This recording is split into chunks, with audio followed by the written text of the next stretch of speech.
Hello students, welcome to Global Online. This is Ankita Sood. Communication unit की preparation के लिए most important ये होता है कि आप प्रीवियस ईयर क्वेश्चंस और एक्सपेक्टेड क्वेश्चंस के साथ अपनी तैयारी करें। इसीलिए स्टूडेंट्स, आज की सीरीज में आपके लिए मैं बहुत ही ज़्यादा इंपॉर्टेंट क्वेश्चंस की सीरीज लेकर आई हूँ, जो कि as it is upcoming examination में पूछे जा सकते हैं। हमेशा की तरह हर एक क्वेश्चन के आंसर के साथ आपको एक्सप्लेनेशन भी दी जाएगी, ताकि आप सबके सारे कॉन्सेप्ट्स आसानी से क्लियर होते रहें। तो चलिए फिर सेशन पर आगे बढ़ते हैं।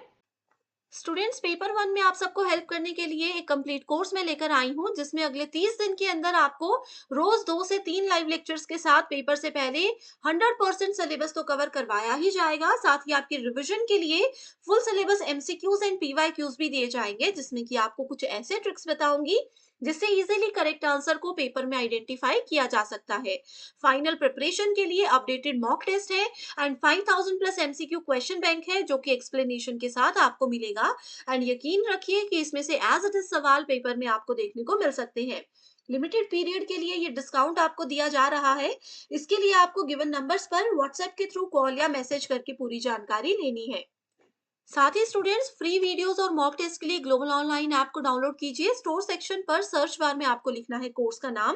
कंटेंट पर जाते ही आप देखोगे कि यूनिट वाइज फोल्डर्स हैं, जिससे कि आप कभी भी किसी भी यूनिट से अपनी रिवीजन को स्टार्ट कर सकते हो।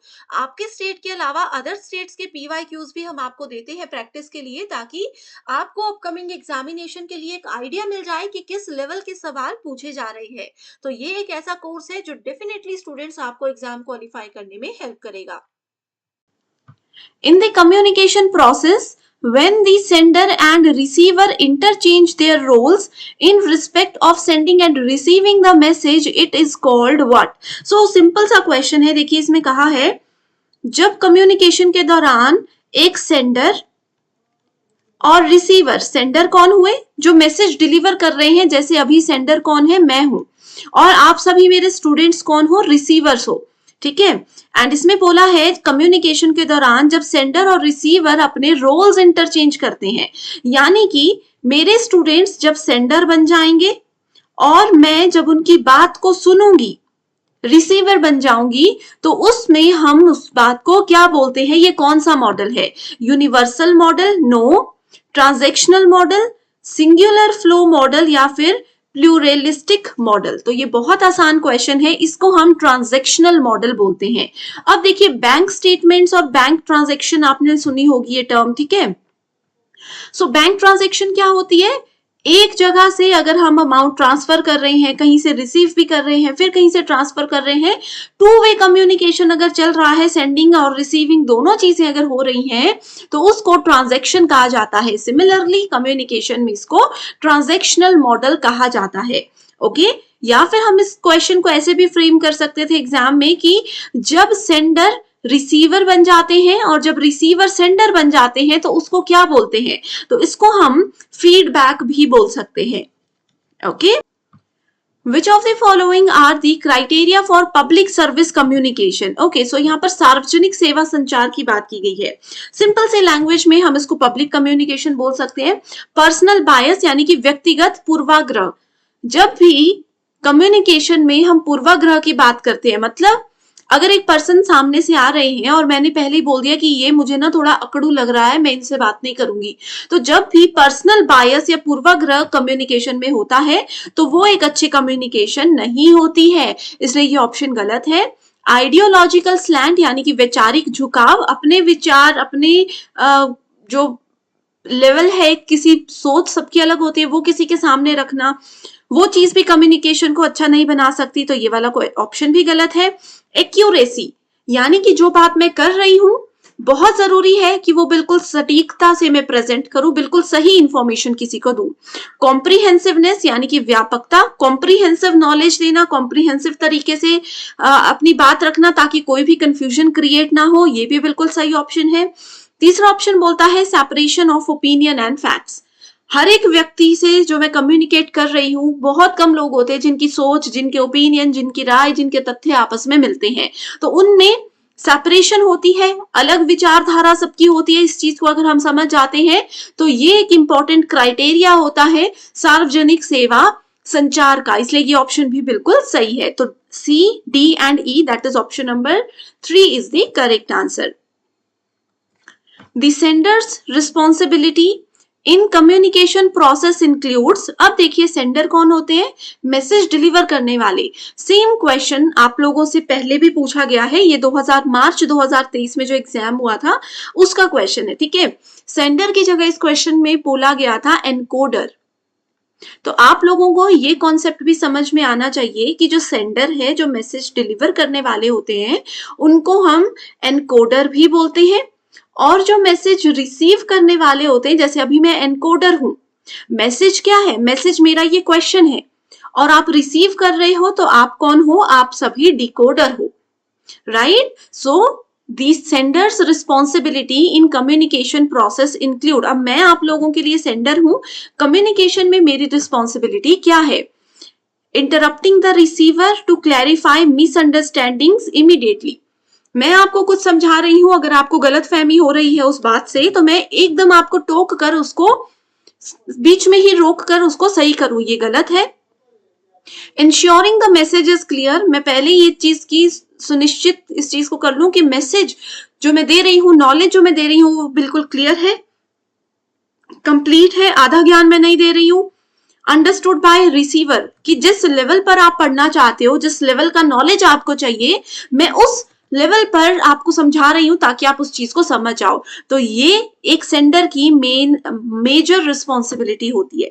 Avoiding feedback from receiver to ensure message integrity, आप लोगों का फीडबैक क्या होगा, जैसे मैं हमेशा बोलती हूँ कि अगर आपको सेशंस अच्छे लग रहे हैं, समझ आ रहा है, तो कमेंट कीजिए, मैं उसको हमेशा रिप्लाई करके अप्रिशिएट करती हूँ। तो अगर मैं उस चीज को अवॉइड करूं, मुझे नहीं फर्क पड़ता आपके फीडबैक से, अगर मैं ऐसा सोचूं तो एक अच्छी सेंडर मैं नहीं हूं, तो ये वाला ऑप्शन भी गलत है।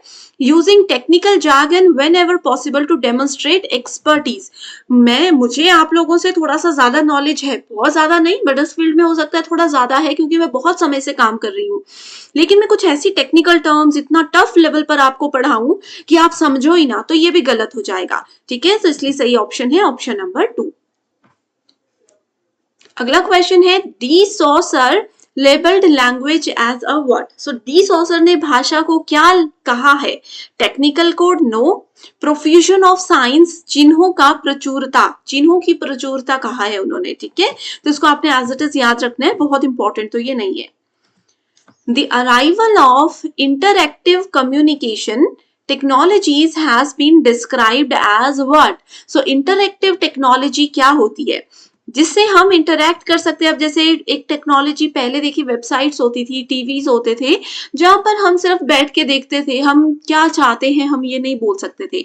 लेकिन अब कम्युनिकेशन टेक्नोलॉजीज जो है वो इंटरैक्टिव हो चुकी है। जैसे लाइव क्लासेस हम लेते हैं, लाइव क्लासेस में आपको क्या दिक्कत है, मुझे क्या दिक्कत है, आप क्या पूछना चाहते हो, उसका इमीडिएट रिप्लाई मैं करती हूँ, तो इंटरैक्टिव होती है, इंटरेक्शन हमारी होती है। सो जब भी इंटरैक्टिव कम्युनिकेशन टेक्नोलॉजीज का अराइवल हुआ, उनका आगमन हुआ हमारे जीवन में, तो वो कौन सी एज थी, first age, no. First age होती थी ऐसी वेबसाइट सिंपल सी, जिसमें ना हम फीडबैक दे सकते थे, ना हम चेंजेस कर सकते थे, ना हम किसी से कम्युनिकेट कर सकते थे, बस एक बार उसमें किसी ने इंफॉर्मेशन डाल दी, उसको पढ़ो और आगे निकलो, ठीक है। ये वाली एज जो है वो है second media age, that is option number 2। The science of studying the feedback systems in humans, animals and machines is described as, okay, अगर हम मनुष्य, जानवर और मशीनों में फीडबैक सिस्टम को समझना चाहते हैं कि कोई कैसे रिप्लाई कर रहा है, हम उसको कैसे समझे, इसको क्या कहते हैं, feedback science, no. Experience study, experience से तो हम मशीनों का फीडबैक नहीं समझ सकते। Message hermeneutics, no. इसका सही आंसर है साइबरनेटिक्स। बहुत इंपॉर्टेंट क्वेश्चन है, एग्जाम में साइबरनेटिक्स की डेफिनेशन ये पूछी गई थी और आपको बताना था स्टेटमेंट सही है या गलत है, सेम क्वेश्चन आया था। Next is, according to some experts like Marshall McLuhan, the following are considered as hot media. Very important and most expected topic है ये, hot media and cool media, ठीक है। सो देखिए, हॉट मीडिया के अंदर कौन कौन सी चीजें आती हैं। सो देखिए, हॉट मीडिया क्या होता है, एक ऐसा मीडिया है जिसमें ऑडियंस की पार्टिसिपेशन बहुत कम होती है, ठीक है, एंड बहुत ज्यादा large amount of information supply होती है, बहुत ज्यादा इंफॉर्मेशन यहाँ पर दी जाती है। तो ये बेसिक प्रॉपर्टीज है हॉट मीडिया की। ठीक है, इसमें हम क्या करते हैं, एक टाइम पे हमारी सिर्फ एक ही इंद्री, एक ही सेंस एक्टिव होती है, एंड कूल मीडिया इसका ऑपोजिट होता है। इसमें ऑडियंस की जो एक्टिविटी है, जो पार्टिसिपेशन है कूल मीडिया के अंदर, वो बहुत हाई रहती है, और लार्ज अमाउंट ऑफ इंफॉर्मेशन नहीं, small amount of information supply होता है। सो इस क्वेश्चन में पहले देख लेते हैं हम टेलीफोन। टेलीफोन हमारे पास क्या है, हॉट मीडिया नहीं है, टेलीफोन होता है कूल मीडिया, राइट। उसके बाद टेलीविजन भी हमारे पास कूल मीडिया है, रेडियो हमारे पास हॉट मीडिया होता है, सिनेमा भी हॉट मीडिया है, एंड प्रिंट भी हॉट मीडिया ही है। ओके, सो सही आंसर है सी, डी एंड ई ओनली। अब देखो कुछ लिस्ट आपके सामने और बताती हूँ, जैसे कि रेडियो आप लोगों ने पढ़ लिया, इसके बाद आपके लेक्चर्स होते हैं, ठीक है, फोटोज होती हैं, मूवीज किस कैटेगरी में आती, मूवी सिनेमा एक ही चीज हो गई, प्रिंट, ये सब क्या है, ये सब आपके हॉट मीडिया है। हॉट मीडिया की एक और प्रॉपर्टी है जिसमें मीडिया का फिक्स्ड शेड्यूल होता है। रेडियो में जो चैनल जिस समय आना है उसी समय आएगा, मूवी जिस समय रिलीज होनी है उसी समय आएगी, लेक्चर जिस समय होना है उसी समय होगा। तो ऐसे आप याद रख सकते हो, ठीक है। एंड कूल मीडिया में आ गया आप लोगों का टेलीफोन एंड टेलीविजन, इसके अलावा कार्टून, फोन कॉल्स, ये सब क्या है, कूल मीडिया के पार्ट्स हैं। स्टेटमेंट 1 बोलती है internet itself is a network and also a model for cyber space relations. Okay, internet अपने आप में ही एक क्या है, बहुत बड़ा नेटवर्क है, ऐसा इसमें बोला जा रहा है। अब देखो स्टूडेंट्स, आप में से काफी बच्चों को पता भी होगा जिन्होंने आईसीटी मुझसे पढ़ा है, इंटरनेट का फुल फॉर्म क्या होता है, इंटरनेट की फुल फॉर्म क्या होती है, मुझे ये, चलो मैं नहीं बता रही, एक काम करते हैं, इंटरनेट की फुल फॉर्म मुझे कमेंट करके बताइए। अगर नहीं आती है तो जो टेलीग्राम ग्रुप मैंने बताया उसको ज्वाइन कर लीजिए, अंकिता सूद नाम से वो टेलीग्राम ग्रुप है, उसको ज्वाइन कर लीजिए। वहां पर एकदम से सेशन के बाद में इंटरनेट की फुल फॉर्म शेयर करती हूँ, ठीक है। Internet itself is a network and also model for cyber space relations. तो ये वाली स्टेटमेंट बिल्कुल गलत है। इंटरनेट अपने आप में एक नेटवर्क तो है, ठीक है, internet services, network services provide तो करवाता है, लेकिन साइबर स्पेस रिलेशन का ये मॉडल नहीं है। दूसरी स्टेटमेंट बोलती है global interactive technologies aided by the internet heralded and arrival of second media age by the end of 20th century। ये स्टेटमेंट बिल्कुल सही है, second media age by the end of 20th century, ये वाली statement बिल्कुल सही है। As it is statement को पढ़ लो, ठीक है। सेकेंड मीडिया एज की डेफिनेशन दी गई है। अगला question, in communication denotation is the level of what. So denotation यानी कि संकेतन का मतलब क्या होता है। सो देखिए दो टर्म्स होती है, डिनोटेशन एंड कॉनोटेशन। डिनोटेशन का मतलब होता है डिस्क्रिप्शन, ठीक है, किसी भी चीज का जो कॉमन मीनिंग है, जो डिक्शनरी वाला मीनिंग है, ठीक है, डिक्शनरी में किसी वर्ड का जो मीनिंग है अगर हम उसको डिफाइन कर रहे हैं तो उसको डिनोटेशन कहा जाता है। ये कम्युनिकेशन में एक बैरियर भी है, ठीक है। तो डिस्क्रिप्शन ऑप्शन नंबर 3 यहां पर दिया गया है। इसी के साथ एक और टर्म होती है कॉनोटेशन। कॉनोटेशन का मतलब होता है कल्चरल मीनिंग, कल्चरल मीनिंग यानी कि मान लीजिए मेरे कल्चर में किसी पर्टिकुलर टर्म को कुछ और बोला जाता है, हो सकता है आपके कल्चर में वो गाली हो या उसका कुछ नेगेटिव मीनिंग हो, तो इससे क्या हो सकता है, हम दो लोगों के बीच में लड़ाई हो सकती है, तो इसलिए इसको बैरियर ऑफ कम्युनिकेशन माना जाता है। Symbols provide meaning when used in a, ठीक है, ओके, जो सिंबल्स होते हैं जैसे साइंस और सिंबल्स हम कम्युनिकेशन में यूज करते हैं, प्रतीकों का यूज करते हैं, तो उनका अर्थ प्रदान करते हैं जब उनको प्रॉपर तरीके से यूज किया जाता है। तो सिंबल प्रोवाइड करवाते हैं मीनिंग जब उनको एक स्पेसिफिक कल्चरल कॉन्टेक्स्ट में यूज किया जाता है, एक विशिष्ट सांस्कृतिक संदर्भ में एक अच्छे तरीके से प्रेजेंट किया जाता है। स्टूडेंट्स, अगर ये सेशन पसंद आया है तो मुझे कमेंट करके जरूर बता दीजिए।